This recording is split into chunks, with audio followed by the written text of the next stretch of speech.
எல்லாருக்கும் வணக்கம். அரட்டை ஸ்குவாட் அசெம்பிள் ஆயிட்டோம். முதலாளி மட்டு நானு வேர்ல்டு கப் வந்து செமிஃபைனலுக்கு போயிருச்சு. T20 world cup. First semifinal Eden கார்டன்ஸில் விளையாட போவது வந்து இங்கிலாந்து இல்ல சவுத் ஆப்பிரிக்காவும் நியூசிலாண்டும் ஈடன் கார்டன்ஸ்ல ஆட போறாங்க ஃபர்ஸ்ட் செமிஃபைனல்ல. இங்கே தான் வந்து இந்தியா வெஸ்ட் இண்டீஸ் அப்படிங்கிற ஒரு சம்பவம் நடந்துச்சு. ஸோ இந்த மேட்சை பத்தி என்ன நினைக்கிறீங்க பாய்ஸ்? சொல்ல ஆரம்பிங்க, அங்கேருந்து எதிர்ப்போம். The unbeaten team in the tournament so far, south ஆப்பிரிக்காவுடன் இவங்க வந்து மீட் பண்றாங்க New Zealand. The supposed dark horses. ஆனா இந்த தடவை டார்க் ஹார்சஸ் மாதிரி தெரியல, நிறைய இடத்துல கொஞ்சம் ஸ்லிப் அப் பண்ற மாதிரி தெரியுது. ஸோ செமிஃபைனல் வந்துட்டாங்களே பிரதர். டார்க் ஹார்ஸ்னா என்ன? நீங்க கனெக்ட் பண்ண மாட்டீங்க, ஆனா உள்ள வந்துருவாங்களே. செமிஃபைனல் வந்துட்டாங்களே. செமிஃபைனல் வந்துட்டாங்க, பட் போன எடிஷன்ஸ்ல இருந்த அளவுக்கு ஒரு கான்ஃபிடன்ஸ், ஒரு த்ரெட் இருக்கிற மாதிரி தெரியல. ஒரு எப்பயுமே ஒரு த்ரெட் இருக்கும், நியூசிலாண்டோட ஆனா தோக்கறதுக்கு நிறைய வாய்ப்பு இருக்குன்னு. அந்த மாதிரி ஒரு த்ரெட் இல்லைன்ற தடவை. ஏற்கனவே இதே டீமோட தான் தோத்துருக்காங்க, அகமதாபாத்ல ஆடினப்ப தோத்துருக்காங்க. ஸோ திருப்பி வந்து ரிவெஞ்ச் எடுப்பாங்களா இல்லையான்றதான் கொஸ்டின். அடுத்த ஸ்டேஜுக்கு போவாங்களா இல்லையா? மட்டும் என்ன நினைக்கிறேன் இந்த மேட்சை பத்தி? ஐ மீன் சவுத் ஆப்பிரிக்கா ஆப்வியஸ்லி பயங்கர நல்ல ஃபார்ம்ல இருக்காங்க. நியூசிலாந்து வந்து வெற்றி சொன்ன மாதிரி அந்த நிறைய கிளிக் ஆகல. ஒரு மேட்ச் ஒருத்தர் பெர்ஃபார்ம் பண்ணிட்டாங்க, பட் யாருமே வந்து பெரிய பயங்கரமான ஃபார்ம் ஃபுல்லா டாமினேட் பண்ற மாதிரி இல்ல. மிடில் ஆர்டரும் வந்து பிலிப்ஸ், மிச்சல் அவங்கலாம் வந்து பெருசா பெர்ஃபார்ம் பண்ணல இன்னும். ஐ மீன் எல்லாமே ஒரு மேட்ச்ல வந்து ஒரு 30-20 அடிச்சிருக்காங்க, தவிர ரச்சின் ரவீந்திராவும் பெரிய ஃபார்ம்ல இல்ல. அது ஒரு இது அவங்க ஓப்பன் ஒரு மேட்ச்ல நல்லா தான் அடிச்சிருக்காரு இந்த சீரிஸ் ஃபுல்லாவே. பட் அதான் சொல்ற பெரிய ஸ்கோர் இல்லைன்னு நினைக்கிறேன். லைக் ஓப்பனர்ஸ் வந்து அவுட் ஆன மேட்சும் ஒரு 50, 60, 70 ஆயிரம் பெருசா அடிக்கல, மிச்சலும் பெருசா அடிக்கல. நிறைய மேட்ச் வந்து சாண்ட்னர் வந்து சேவ் பண்ணி கொடுத்துருக்காரு, அது கொஞ்சம் பார்க்கணும். ஹென்ரியும் வந்து okay, bowling wise okay, good enough, நல்ல இதுதான். அவங்களுக்கு வந்து Tim Seifert highest run scorer, அவர் தான் வந்து டாப் 10 இருக்கிற ஒரே பிளேயர் நியூசிலாந்துல இருந்து. அதுக்கு அடுத்தது வந்து ஃபின் ஆலனும் கிளென் பிலிப்ஸும் கிட்டத்தட்ட ஒரே ரன் தான் அடிச்சிருக்காங்க. அவங்க டாப் 15-16ல வராங்க. அதான் சொல்றேன், சவுத் ஆப்பிரிக்கா இன்னும் பெட்டர் ஃபார்ம்ல இருக்கு. இன்னும் எல்லாரும் நல்ல ஃபார்ம்ல இருக்காங்க. அது going in obviously south Africa favourites, but சொல்ல முடியாது, பாப்போம். சவுத் ஆப்பிரிக்கா எல்லா பாப்போம். சவுத் ஆப்பிரிக்கா எல்லா பாக்ஸும் டிக் பண்ணிடுறாங்க. அவங்க வந்து என்ன லேக் ஆஃப் ஸ்பின்னர் மட்டும்தான் தவிர மற்றபடி டிக் ஆல் தி பாக்ஸஸ். அது ஏன் அப்படி நமக்கு தோணுதுன்னா, அவங்க வந்து எல்லா மேட்சும் இந்தியாவில் விளையாண்டுருக்காங்க. இவங்க ஒரு ஹாஃப் வந்து அங்க போய் விளையாடிட்டு திருப்பி வராங்க நியூசிலாண்டு. இந்தியாவில் விளையாண்டப்பெல்லாம் நல்லா தான் அடிச்சிட்டு இருந்தாங்க நியூசிலாண்டும். அங்க போய் ஒரு மேட்ச் மழை, 2 மேட்ச் கொஞ்சம் உங்களுக்கு அந்த மாதிரி தெரியுது அப்படிங்கிறது என்னுடைய கருத்து. இல்ல பட் நியூசிலாந்து சவுத் ஆப்பிரிக்கா விளையாண்டாங்கல்ல, அதுல வந்து இட்ஸ் நாட் லைக் ரொம்ப க்ளோஸா போய் ஜெயிக்கலையே. லைக் ஆல்மோஸ்ட் 3 overs ஒரு மேட்ச் அகமதாபாத்ல இந்தியா சவுத் ஆப்பிரிக்கா கூட தான் விளையாண்டாங்க. அப்ப இந்தியா பேட்டிங்கே சரியில்லை அப்படின்னு சொல்லிடலாமா? இப்போதைக்கு இந்தியா பேட்டிங் சரிதான், ஃபார்ம்ல இல்ல யாரும் நிறைய பேரு. எவ்வளவு ரன் 200 சேஸ் பண்ணிருக்காங்க, இந்தியா பேட்டிங் சரியில்லைன்னு சொல்லுவியா? என்ன ஒரு மேட்ச் சேஸ் பண்ணாங்கன்னா 200 நேத்திக்கு தான் சேஸ் பண்ணிருக்காங்க. அதுக்கு முன்னாடி மேட்ச் ரன் அடிச்சிருக்காங்க. ஜிம்பாப்வேவோட எல்லா மேட்சும் அடிச்சிருக்காங்க.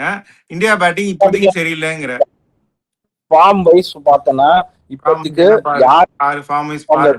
சூரியகுமார் யாதவ் இருக்காரு லிஸ்ட்ல, இஷான் கிஷான் 7th இருக்காரு லிஸ்ட்ல. இதுக்கப்புறம் உனக்கு என்ன வேணும்? ரன் 2 பேர் இருக்காங்க, டாப் 7ல 2 பேர் இருக்காங்க. எல்லா மேட்சும் ஜெயிச்சிருக்காங்க, ஒரு மேட்ச் தவிர. பேட்டிங் ஃபார்ம்ல இல்லைன்னு எப்படி சொல்லலாம்? எல்லா மேட்சும் வந்து நம்ம வந்து யுஎஸ்ஏ 55-4 எல்லா மேட்சும் ஒருத்தர் அடிச்சாங்க, நான் அடிக்கலன்னு சொல்லல, ஜெயிச்சிட்டாங்கல்ல, செமிஃபைனல் போயிட்டாங்கல்ல. பேட்டிங் ஃபார்ம்ல இல்லைன்னு எப்படி சொல்லலாம்? வேர்ல்ட் கப்புக்கு முன்னாடி இருந்த ஃபார்ம் இருக்கா அப்படின்ற அது வேற பிக்சரா? அந்த அதான் சொல்றேன், அந்த ஃபார்ம் இல்ல அப்படின்ற. சரி, நம்ம ஃபார்மா இல்ல, இந்த இதுக்கு அதுக்கு ரிலேட்டட் இருக்கு. நீ வந்து இங்க இருந்து சொன்னேன்ல, அதுக்காக நான் சொல்ல வர்றேன். நியூசிலாண்டுமே வந்து அவங்க நல்லா பண்ணியிருக்காங்க. ஏன் உங்களுக்கு அப்படி ஆப்டிக்ஸ் தெரியுது அப்படின்னா, அவங்க வந்து அங்க போய் விளையாடிட்டு வந்தனால they are not able to perform. அதுக்கப்புறம் என்னன்னா, அகமதாபாத்ல வச்சு அவங்க அண்ணன் அந்த ஒரு மேட்ச் பேட் பெர்ஃபார்மன்ஸ் தவிர நியூசிலாந்து பேட்டிங் வந்து நம்ம வீக் அப்படின்லாம் சொல்லிட முடியாது. நியூசிலாந்து பேட்டிங் வீக்ன்றத விட நான் வந்து அவங்க பவுலிங் வந்து அதுவும் நீ சொன்ன மாதிரி இப்போ ப்ராப்ளி ஸ்ரீலங்கால ஆயிட்டு வந்ததுனால டிஃப்ரெண்டா இருக்குன்னு தெரியல. பட் பவுலிங் அந்த அளவுக்கு ஸ்ட்ராங்கா இல்ல. ஹென்ரி டாப்ல போறாரு, லாக்கி கொஞ்சம் பேஸ் கம்மி பண்ணிட்டாரு. சம்டைம்ஸ் ஃபர்ஸ்ட் பவர் பிளேல போடுறது நல்லா போடுறாரு, அதுக்கப்புறம் எப்பயாவது ரன் அடிச்சிடுறாங்க. அதுக்கப்புறம் ஸ்பின்னர் அவங்க யூஸ் பண்றது, அதோட கேப்டன் அவங்க பவுலர்ஸ் எப்படி யூஸ் பண்றதுன்னு கொஞ்சம் சரியில்லை. இங்கிலாண்டோட 19th ஓவரை கொண்டு போய் கிளென் பிலிப்ஸ் போட விட்டதுல வந்து கொஞ்சம் நேத்து நம்ம கொஞ்சம் யோசிச்சுட்டு இருந்தோம் அர்ஷதீப் சிங்கை தப்பா கொடுத்தான்னு சொல்லி 17வது ஓவர் கொடுத்ததே தப்பா கொடுத்துட்டோம்னு சொல்லிட்டு இருந்தோம். அப்படின்றப்ப இவர் 19வது ஓவர் கிளென் பிலிப்ஸ் கொடுத்தது அடி வாங்கினது. அந்த மேட்ச் ஆக்சுவலா அவங்க ஜெயிக்க வேண்டியது இல்லாட்டி இவங்க வந்து England should have been playing with South Africa. இல்ல அது மாறினதே அந்த ஒரு ஓவர்னால தான். அந்த ஏற்கனவே மாதிரி இவங்க வந்து டெத்ல ஒரு ஓவர் கிளென் பிலிப்ஸ் கொடுத்து அடி வாங்கினாங்க சேப்பாக்ல. அதனால நான் நேரா கிரவுண்ட்ல பார்த்தேன். அதுக்கப்புறமும் இவங்க வந்து போன மேட்ச் கொடுத்தாங்க. அது அவர் ப்ரூக் விக்கெட் எடுத்தாருக்காக கொடுத்தாங்க. அது டாக்டிக்கலி ராங் தான். ஸோ அந்த மாதிரி நிறைய டாக்டிக்கல் மிஸ்டேக்ஸ் அவங்க பண்ணியிருக்காங்க வித் ரெஸ்பெக்ட் டு பவுலிங். அதான் ஸோ அந்த விஷயத்துல வந்து அவங்களோட பவுலிங் அந்த அளவுக்கு ஸ்ட்ராங்கா தெரியல. மேபி அந்த இது they have to correct those aspects. அதுவும் Santner the bowler has not been what he is suppose to be. Captain ஆனதுக்கப்புறம் அவரோட பவுலிங் வந்து அந்த அளவுக்கு எஃபெக்டிவ் வந்தது இல்லை. பேட்டிங் கூட அவர் அடிச்சு கொஞ்சம் தேத்தி கொடுத்துறாரு, பட் எஃபெக்டிவா கொடுக்கறது இல்லை. டாப் 10ல எத்தனை நியூசிலாந்து பவுலர்ஸ் இருக்காங்க தெரியுமா? யாருமே இல்ல. யாருமே கிடையாது. டாப் 20ல எத்தனை நியூசிலாந்து பவுலர்ஸ் இருக்காங்க தெரியுமா? ஒரே ஒருத்தர் ரச்சின் ரவீந்திரா. ரச்சின் ரவீந்திரா 20வது இடத்துல இருக்காரு. ஸோ அவங்களுடைய பெஸ்ட் பவுலர் வந்து ரச்சின் ரவீந்திரா. அவர் தான் 9 விக்கெட் எடுத்திருக்காரு. ஸோ இப்போ உங்களுக்கு தெரியும் எது வந்து வீக்கர் அப்படின்னு சொல்லிட்டு. 7 ஓவர் போட்டிருக்காரு. அவரு 7 மேட்ச் ஆடி 9 விக்கெட் எடுத்திருக்காரு. அவர் தான் இவங்களுடைய பெஸ்ட் பவுலர். அவரு கரெக்ட் தான். 4 விக்கெட் எடுத்தாரு. அதை கனெக்ட் பண்ணாதீங்க. அப்படி பாத்தீங்கன்னா அதுவும் கிடையாது. ஆமா. சோ அது அந்த ஒரு மேட்ச் தான் அந்த ஸ்ரீலங்கால அந்த மேட்ச்ல he took most of wicket. ஒரு மேட்ச் 4 இன்னொன்னு 3 எடுத்தாருன்னு நினைக்கிறேன். அதுக்கு அடுத்து பாத்தீங்கன்னா மேட் ஹென்ரி தான் இருக்காரு. மேட் ஹென்ரியை விட ஷைன்ஸ் ஆஃப்ரீடிலாம் முன்னாடி இருக்காரு. நல்லா போட்டிருக்காருன்ற கணக்கு. அந்த அவங்களோட லாக்ஸ் த பைட். அதனால தான் அவங்க வந்து டார்க் ஹார்ஸ் ப்ரெடிக்ட் பண்ணாலும் they don't have the penetrative power to take the wickets. அந்த அளவுக்கு முன்னாடி அளவுக்கு விக்கெட் எடுக்க மாட்டேங்கிறாங்க. மேட் ஹென்ரி மேபி ஒரு விக்கெட் எடுக்கிறாரு பவர் பிளேல. பட் அதுக்கப்புறம் அவ்வளவுதான். கடைசியில டெத்ல வந்து கொஞ்சம் ஸ்ட்ரகிள் பண்றாரு. ஸோ ஓவரால் அவங்க என்னதான் அடிச்சாலும் வந்து அவங்க பேட்டிங் வந்து பவுலிங் அந்த அளவுக்கு இல்ல. பேட்டிங் வந்து அவங்க எப்படி இருந்தாலும் கொலாப்ஸ் ஆனாலும் இப்போ இவர் மெக்காங்கியை வச்சுட்டு மேட் அப் அந்த லாஸ்ட் 2 மேட்சஸ். பட் இப்ப திருப்பி இங்க வர்றதுனால அவங்க மெக்காங்கியர் கண்டினியூ பண்ணுவாங்களா இல்லாட்டி நீஷம் திருப்பி கொண்டு வருவாங்களான்னு தெரியல. ஸ்ரீலங்கால இருக்கிறப்ப மெக்காங்கி ஒரு எக்ஸ்ட்ரா ஸ்பின்னர் யூஸ் பண்ணிட்டு இருந்தாங்க. இப்போ இந்தியாவுக்கு திருப்பி வந்ததுனால அவரோட போறதுதான் பெஸ்ட் ஆப்ஷன். பவுலிங் பேட்டிங்காக ஒரு அட்லீஸ்ட் ஒரு ஸ்ட்ரென்த் இருக்கு. நீஷம் வந்து இவர் சனக்கா கணக்கு தான். என்னைக்கு அன்னைக்கு அடிப்பாரு, என்னைக்கு அவர் பவுலிங் போடுவான்னு யாருக்கும் அவருக்கே தெரியாது. அவரு மட்டும் என்ன நினைக்கிற டீம் சேஞ்சஸ்? நீஷம் திரும்ப கொண்டு வர பார்ப்பாங்க. ஐஸ்வதி பிளேஸ்ல கூட வரலாம். Not necessarily McConchie. இன்னும் கொஞ்சம் ஃபுல்லா லோட் பண்ணிட்டு ஒரு ஆஸ்மேர் ஒரு லெஃப்ட். அன்னைக்கு வந்து எல்லாரும் பிலிப்ஸ் ஒரே நிமிஷம். அன்னைக்கு பிலிப்ஸ் எல்லாரும் சிங்கிள் அவுட் பண்ணீங்க. இஷோதியும் ரொம்ப போரா போட்டார் அன்னைக்கு. இஷோதி ஃபர்ஸ்ட் பீட் டிராப்ட் அவரா தான் இருப்பார். இஷோதி வந்து அதாவது எப்போ நீங்க ஒரு ஐபிஎல்ல ஒரு கோச்சா இருக்கிறவர் இன்னும் வச்சு இது பண்ணிட்டு இருக்கீங்களோ அப்பவே இது பண்ண அவரோட பெர்ஃபார்மன்ஸ் வந்து ரொம்ப போரா தான் இருக்கு. அதுவும் வந்து ஸ்ரீலங்கால பிச்சு அவ்வளவு சப்போர்ட்டிவா இருக்கு. ரச்சின் ரவீந்திரா வந்து 4 விக்கெட் எடுக்கிறாரு, டாப் விக்கெட் எடுக்கிறாரு அப்படின்னும் போது அங்க அந்த பிச்ல போட முடியாதவர் வந்து I think you should be in the squad அப்படின்னு தான் சொல்லணும். ஸோ ஃபர்ஸ்ட் கை வைக்கிறதும் அவங்க மெக்காங்கி கை வைக்க மாட்டாங்க, இஷோதி தான் கை வைப்பாங்கன்னு நான் நினைக்கிறேன். ஏன்னா அவங்க நிறைய லெஃப்ட் ஹேண்டர் அடிக்க வச்சிருக்காங்களே, அதனால மெக்காங்கி டஃபி வந்துருவாருன்னு நினைக்கிறேன். நான் நீஷம் சொல்லல, Duffy. Again go with 3 paces. அப்படி நீஷம் வந்தாரு அப்படின்னா மெக்காங்கிக்கு பதிலா கிளென் பிலிப்ஸ் 4 ஓவர் போடுவார். 19வது ஓவர் போடுவாரா? போடலாம். சொல்லுங்க. கிளென் பிலிப்ஸ் அவ்வளவு நம்பிக்கை இருந்துச்சுன்னா அவங்க மெக்கான்சி உட்கார வச்சுட்டு நீஷமே விளையாடலாம். இன்னொன்னு சொல்றேன், ஜேக்கப் டஃபியோட எக்கனாமிக்கலா போட்டிருக்காரு கிளென் பிலிப்ஸ். ஜேக்கப் டஃபி அளவுக்கு விக்கெட் எடுத்திருக்காரு கிளென் பிலிப்ஸ். 2 பேருமே ஈக்குவல் நம்பர் ஆஃப் ஓவர்ஸ் போட்டிருக்காங்க. ஜேக்கப் டஃபி வந்து அவங்க போன வருஷம் ஹையஸ்ட் T20 விக்கெட் டேக்கர் அப்படின்னு சொல்லி ஹைப் பண்ணாங்க. பட் ஆனா எல்லாரும் இப்ப திருப்பி புரட்டி போட்டு பார்த்தா most of the wickets were when he was in New Zealand. அவர் இந்தியாவுக்கு வந்ததுல இருந்து he has not been effective. அந்த பைலேட்டரல் சீரிஸ் வந்து பார்த்துட்டு தான் இருக்கணும். இன்னொன்னு நான் சொல்றேன், சாண்ட்னரோட கிளென் பிலிப்ஸ் வந்து ஒரு விக்கெட் அதிகமா எடுத்திருக்காரு. எக்கானமி வந்து ஒரு 1.5 தான். அவர் வந்து 6.5, இவர் வந்து 9. பட் தென் ஓகே, டஃபியோட பெட்டரா போட்டிருக்காரு. சாண்ட்னர் விக்கெட் எடுக்கல. கிளென் பிலிப்ஸை பெருமைப்படுத்துறத விட சாண்ட்னர் வந்து 6 மேட்ச் ஆடி 2 விக்கெட் தான் எடுத்திருக்காரு அட் 6.5 அப்படிங்கிறது it is not something to be. இது சாண்ட்னர் வந்து கண்டிப்பா சொல்லிதான் ஆகணும். அவர் கேப்டன் ஆனதுல இருந்து வெரி லைக் என்ன சொல்றது, மீடியாக்கர் பவுலிங் நல்லா போடுறத தவிர ஒரு எக்கனாமிக்கலா போடணும். மேபி அவரை கொண்டு வர்றது வந்து கொஞ்சம் டிஃபென்சிவா இருக்கும் போது கொண்டு வராரா என்னன்னு தெரியல. முக்கியமான ஓவர் போடணும் இல்லை அப்படின்னா கூட விக்கெட் வருமே. பட் எஃபெக்டிவா இல்லை as a bowler for a while. அது சொல்லிதானோ. பேட்டிங் இம்ப்ரூவ் ஆகி இர்ஃபான் பத்தன மாதிரி பவுலிங் கம்மியாயிடுச்சா? பவுலிங் கம்மியாயிருச்சு, அதுதான் மேட்ரு. சரி, இப்போ இவங்க பண்ணா இந்த 2 சேஞ்ச் பண்ணுவாங்க. ஃபர்ஸ்ட் இஸ்ரோதி கை வைப்பாங்க, டஃபி வந்துருவாரு, நீஷம் ஃபார் மக்காங்கி பண்ணுவாங்களா இல்லையான்னு வெயிட் பண்ணி தான் பார்க்கணும். 2 சேஞ்ச் எக்ஸ்பெக்ட் பண்ணலாம். இவங்க என்ன சேஞ்ச் பண்ணுவாங்க சவுத் ஆப்பிரிக்கா? ஐ மீன் போன மேட்ச் சேஞ்ச் பண்ணுவாங்க ஆப்வியஸ்லி, பட் முன்னாடி இருந்து அதே மெயின் மேட்சுக்கு விளையாட அதே டீம் தான் விளையாடுவாங்க. Maharaj comes in for லிண்டே, again lungi, Rabada, Marco, அதேதான் மோஸ்ட்லி அதே தான் இருக்கும். பெரிய டிஃபரெண்ட் எதுவும் சேஞ்சஸ் இருக்காது. குவேனா பாப்பாக்கெல்லாம் நல்லா சொன்னாங்களே 2 விக்கெட்லாம் எடுத்தாருன்னு. அதுக்காக என்ன பண்ண முடியும்?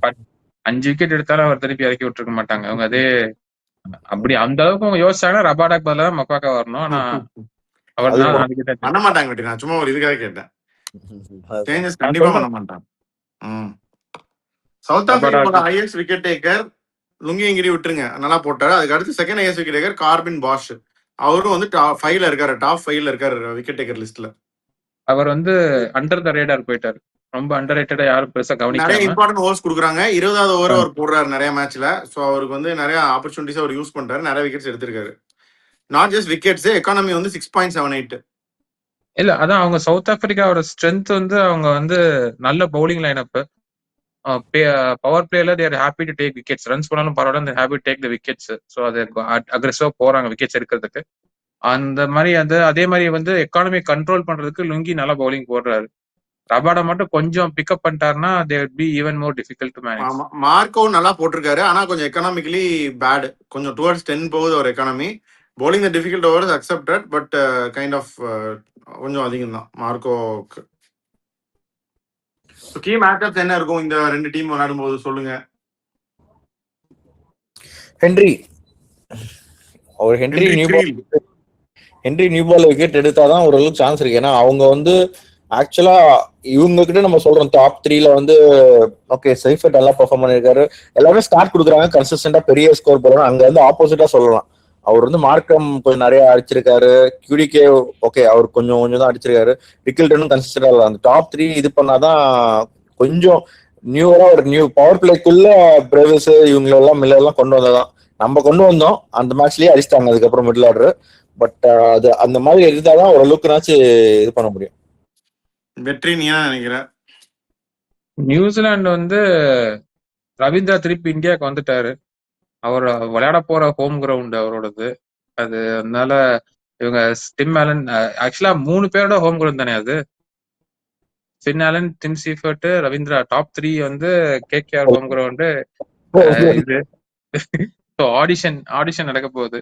அவங்க என்ன பண்ண போறாங்கன்னா பட் இவங்க ஃபின்னாலும் டிம் சீஃபர்ட்டும் இஃப் தே கோ ஹெட் அப்ப அந்த 176 அடிச்சாங்களா அந்த மேட்ச் மாதிரி இப்படி அடிச்சாங்கன்னா அட்லீஸ்ட் ஒரு 10th ஓவர் வரைக்கும் இருந்தாங்க, இல்ல அட்லீஸ்ட் பவர் பிளே வரைக்கும் தாண்டினாங்கன்னா கூட it will be very good impact for New Zealand. அவங்க ரன்ஸ் அடிச்சாங்கன்னா இந்த வென்யூல எப்படி இருக்கும் எஸ்பெஷலினா நேற்று நம்ம பார்த்தோம் பிச்சு அதே பிச்சா வேற பிச் தான். பட் தென் அந்த 10 run 8 run 10 run 8 run 10 run வந்துட்டே தான் இருக்கும். இவங்க பவர் பிளேயை மேக்ஸிமைஸ் பண்ணக்கூடிய 2 டேஞ்சரஸ் பீப்புள், இந்த சைஃபர்ட்டும் ஆலனும். இந்த ஹோப் மாதிரிலாம் வச்சுட்டு இருக்க மாட்டாங்க. அவங்களும் அப்படிதான், மார்க்ரமோ டிகா எல்லாருமே பவர் பிளேயை மேக்ஸிமைஸ் பண்ணக்கூடியவங்க. அப்படிங்கிறப்ப நல்லாவே ரன் வரும். நியூ பால் விக்கெட் மட்டும் சொன்ன point is very crucial point. 2 டீமுமே நியூ பால்ல விக்கெட் எடுத்தாதான் வந்து பவர் பிளேல ஸ்டெம் பண்ண முடியும் ரன்ஸை. அப்படி இல்லை அப்படின்னா ஃபர்ஸ்ட் பேட்டிங் பிடிக்கிறவங்க அடி வெளுத்துருவாங்க. செகண்டும் அதே தான், நான் give a very big chase, win பண்ணவும் சான்ஸ் இருக்கு. ஸோ பவர் பிளே விக்கெட்ஸ் தான் நாளைக்கு மேட்ச்ல வந்து ரொம்ப க்ரூஷியலா இருக்கும் அப்படின்னு நான் நினைக்கிறேன். 2 டீமுக்குமே லுங்கிங்கிடிக்கும் ஒரு பெரிய டெஸ்ட் தான், மேட் ஹென்ரிக்கும் ஒரு பெரிய டெஸ்ட் தான் இது. கண்டிப்பா அது ஒரு ஃபேக்டர் இருக்கு. ஸோ டாஸும் அவங்க வந்து யார் ஜெயிக்கிறாங்கன்ற பொறுத்து இருக்கு. ஏன்னா இப்போ இவங்க நல்லா தான் பவுலிங் சவுத் ஆப்பிரிக்கா போட்டாலும் டியூ ஃபேக்டர் வர்றப்ப இட் கேன் கெட் அஃபெக்டட். நேற்று காமிச்சாங்க, அதே மாதிரி it can happen again more as well. அதாவது எதுவும் ஒரு ப்ரெஷர் கேம் தான், இதுவும் பயங்கர ப்ரெஷர் கேம் தான். 196 வந்து சேஸ் பண்ணிட்டாங்க அந்த ப்ரெஷர் கேம்ல. அப்படின்னும் போது எடுத்த உடனே இந்த மாதிரி ஹோப் மாதிரி சும்மா பொறுமையா விளாடாம, ஐ மீன் 2 டீமும் அப்படி விளையாட மாட்டாங்க. பட் ஸ்டில் அது வந்து முக்கியம். பவர் பிளேல வந்து எக்ஸ்ப்ளோசிவா வந்து 200 இது பண்ணதான் இந்த 2 டீமுமே பார்ப்பாங்க இந்த பிச்சில். எதுவும் ப்ரீவியஸ் மேட்ச் இங்க நடந்து சேஸ் பண்ணிருக்காங்க 196 கண்டிப்பா அது முக்கியமானது தான். நியூ பாலும் கொஞ்சம் ஹெல்ப் பண்ணும், பார்ப்போம். அதை அவங்க மேக்ஸிமைஸ் பண்ணணும். இந்த மேட்ச் அரம்சால் நடந்தா வெற்றி என்ன ஆகும்?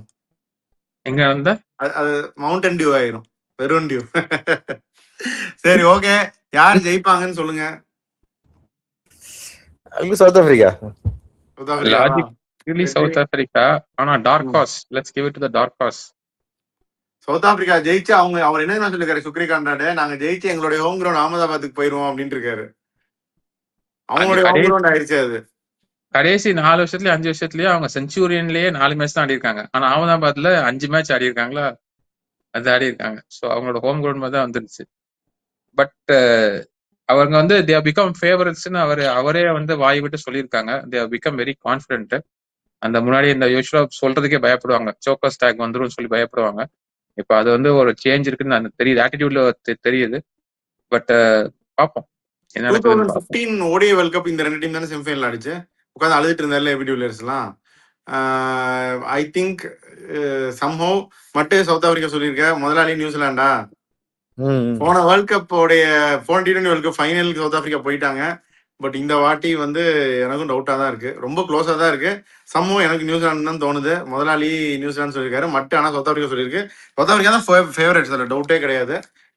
பட் பார்ப்போம் என்ன ஆகுது அப்படின்னு. ஸோ வியூவர்ஸ் நீங்களும் சொல்லுங்க யார் ஜெயிப்பாங்க, என்ன பிளேயிங் லெவன் இருக்கும் என்னன்னு. நான் ஏன் நியூசிலாந்து சொல்றேன்னா ப்ரிசைஸ்லி அந்த 2 ஓப்பனர்ஸ் வந்து வச்சு வெளுத்து விட்டாங்க அப்படின்னா அது ரொம்ப மேட்சை கொஞ்சம் டிஃபைனிங்காக போயிடும். அந்த ஒரு இதில் சொல்கிறேன், பார்ப்போம் என்ன ஆகுதுன்னு. வேற ஏதாவது இருந்தால் சொல்லுங்க. இப்போதைக்கு அவ்வளோதான். இந்தியா மேட்ச்சுக்கும் நம்ம அதை பற்றி பேசுவோம் இந்த கம்மிங் டேஸ். ஸோ வியூவர்ஸ் நீங்களும் கமெண்ட் பண்ணுங்க என்னென்ன பிளேயிங் லெவன் இருக்கும், யார் ஜெயிப்பாங்க அப்படின்னு. இப்போதைக்கு அவ்வளோதான், நீங்கள் சொல்றது சொல்லுங்க boys. So the last leg of the world cup வந்துட்டோம். செமிஃபைனல்ஸ் எப்படி போகுதுன்னு பார்ப்போம். இதுக்கப்புறம் நம்ம இந்தியா இங்கிலாந்து மேட்ச் பற்றி பேசுவோம். ஃபர்ஸ்ட் இதோட சைன் ஆஃப் பண்ணுவோம். Maybe back with more your artist squad. By.